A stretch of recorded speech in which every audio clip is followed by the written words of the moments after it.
following segment is sponsored by Martin, Harding, and Mazzotti. Here at CBS 6, we've heard from viewers with differing opinions about whether or not masks should still be required in schools. I asked attorney Cassandra Kazukenus from Martin, Harding, and Mazzotti why it's still in effect since it was struck down in the state Supreme Court. Hello, Cassandra. Given the mask mandate was challenged and overturned in the Supreme Court, why is it still in place? Well, what happened is the state, to the Attorney General's office, filed an appeal. So with the filing of the appeal, it put a stay on everything. In other words, everything's kind of paused until the appellate division gets a chance to review everything and do their own analysis as to the legality and enforceability of the executive order associated with it.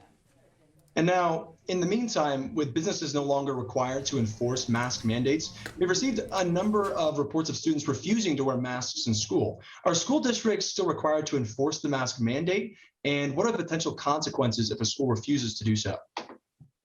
Yeah, the school districts are still required to follow the state laws and the guidelines by the State Department of Education, as well as, to the extent the federal Department of Education. And if they fail to do that, the enforcement mechanisms and the issue that could face is a lack of funding. Funding can be withheld. And obviously funding is an important thing for our local school districts. So that would be the biggest issue there.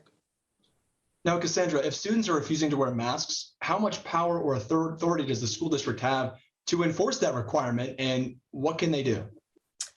I think it's the same issue as school districts then their dress code policy, for instance. They have those policies in place. They have the ability to enforce them in whatever mechanism they deem appropriate, whether it's they send them home from school that day, they send them home for remote learning, or, if it continues to be a problem, kids can be expelled for certain things. I don't know that anything's going that far, for instance, but they definitely have the right to send them home or require them to wear the masks. Cassandra, thank you so much for the time. We really appreciate it. No problem. Well, if you have any questions or concerns with your personal rights or freedoms, send us your story ideas for us to investigate. You can read up on all of our past coverage online at cbs6albany.com.